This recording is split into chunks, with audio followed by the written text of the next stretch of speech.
DPRD Kabupaten Lombok Utara telah melaksanakan paripurna pembentukan panitia khusus laporan keuangan pertanggungjawaban Bupati atau yang biasa disebut dengan Pansus LKPJ. Pada paripurna tersebut dipimpin Haji Burhan M. Nur didampingi oleh Mariadi Wakil Ketua DPRD Lombok Utara yang dihadiri pula sekitar 18 anggota dewan dari 30 anggota dewan yang ada di Parlemen Lombok Utara. Pada kesempatan tersebut, DPRD Lombok Utara berhasil membuat Pansus LKPJ, sekaligus memilih ketua dan wakil ketua Pansus yang akan bertanggung jawab berdasarkan komisi masing-masing.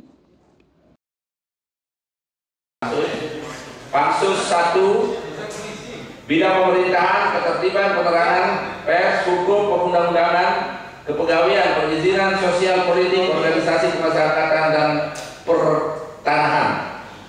1. Raden Yakradi SPD Praksi Golkar Ketua. 2. Imade Kayase SPDH Praksi PDIP Wakil Ketua. 3. Putrawati Praksi PKB Anggota. 4. Rianto SH Praksi Gerindra Anggota. 5. Bagian SH Praksi Demokrat Anggota. Fajar Marta Praksi PAN Anggota. Haji Yusuf MPDI Praksi PBK Anggota. Dan 8. Narsudin Praksi PBK Anggota. Pansus 2, perekonomian dan keuangan, perdagangan, perindustrian, pertanian, perikanan, peternakan, perkebunan, kehutanan, pengadaan pangan, logistik, koperasi, pariwisata, keuangan daerah, perpajakan, retribusi, perbankan, perusahaan daerah, perusahaan patungan dunia usaha, penanaman modal, dan perusahaan. 4. Salika Praksi Gerindra Anggota. 5. Zainuddin Praksi Demokrat Anggota. 6. Adam Malik SIP Praksi PKB Anggota. 7. Lasima SH Praksi PDIP Anggota. 8. Rahaiman MD Praksi PAN Anggota. Haji Muhammad Hasan SPDI Praksi PAN Anggota. Terakhir 10. Saparudin Praksi PBK Anggota. Sebelumnya, Bupati Lombok Utara Johan Samsu menyampaikan laporan keterangan pertanggungjawaban atau LKPJ akhir tahun anggaran 2022. Laporan disampaikan di ruang sidang DPRD KLU pada hari Jumat 24 Maret lalu. Realisasi pendapatan asli daerah atau PAD KLU sebanyak 87,90%. Sedangkan sisa lebih penggunaan anggaran atau SILPA sebanyak 24,508 miliar rupiah.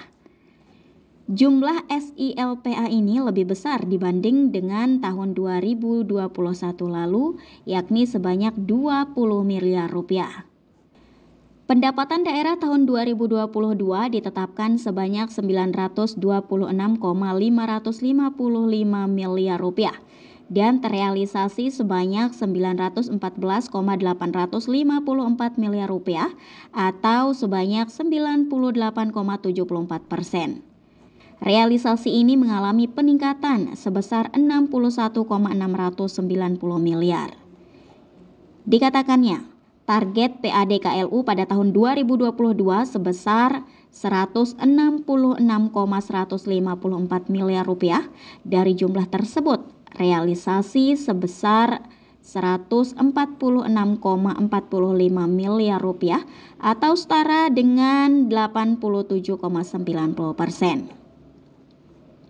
Dan jumlah ini mengalami peningkatan sebesar 6,71% dibandingkan dengan tahun 2021 lalu. Pendapatan daerah lainnya berupa dana perimbangan ditargetkan sebesar 619,621 miliar rupiah. Realisasinya sebesar 622,7 miliar rupiah atau setara dengan 100,39%. Target pendapatan lain yang sah terdiri atas penyesuaian dana insentif daerah atau DID, dana desa atau DD, dana bagi hasil atau DBH sebesar 760,401 miliar rupiah. Realisasinya sebanyak 768,808 miliar atau setara dengan 101,1%.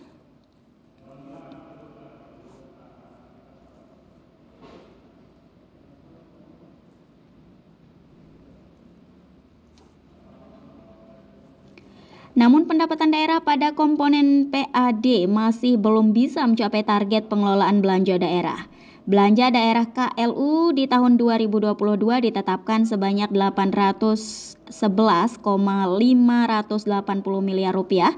Realisasinya sebesar 778,368 miliar rupiah atau sebanding dengan 95,91%.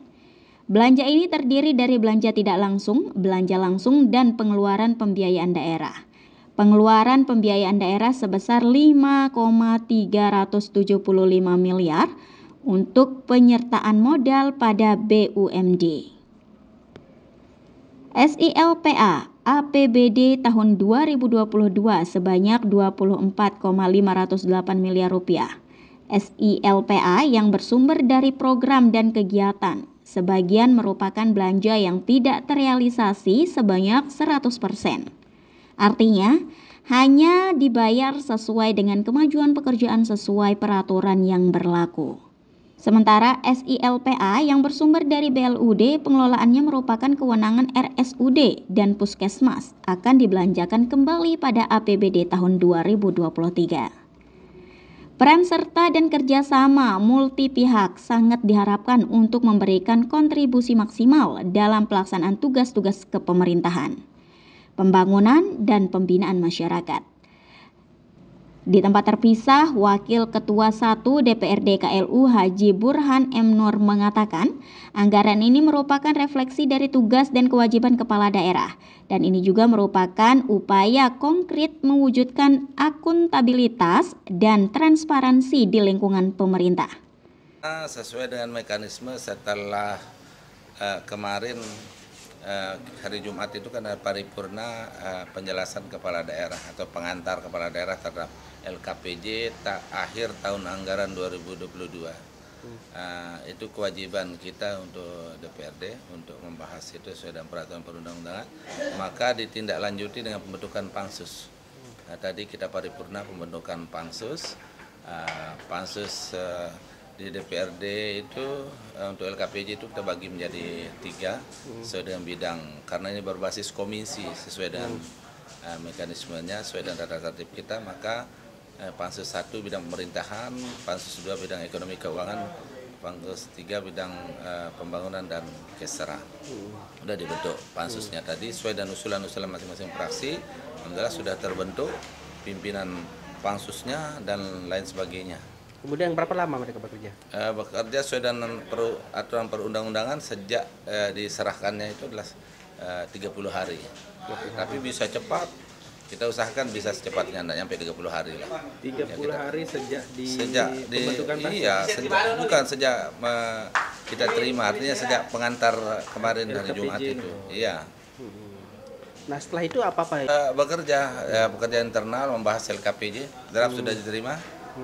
LKPJ tahun anggaran akhir tahun anggaran 2022 sudah diterima. Sekarang tinggal ditindaklanjuti, dibahas di intern pansus. Tadi ada beberapa pansus mengusulkan untuk kita didampingi oleh tim ahli. Nanti itu sudah masukan, nanti kita sampaikan kepada DPRD untuk kita minta tim ahli yang bidang di masing-masing bidang pansus itu.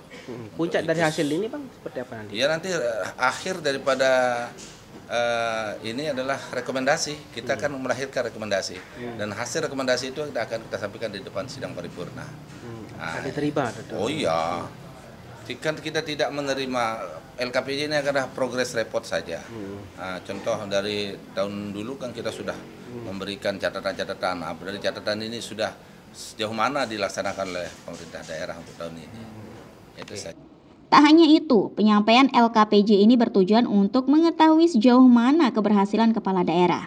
Hasil pembahasan DPRD atas LKPJ ini akan ditetapkan dalam keputusan DPRD berupa catatan-catatan yang sifatnya strategis untuk dipedomani kepala daerah.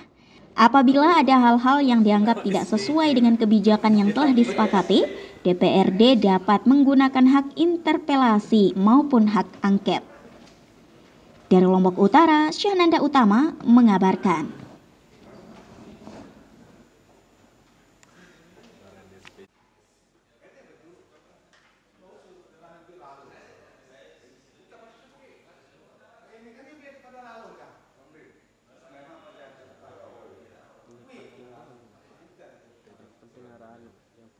gambar.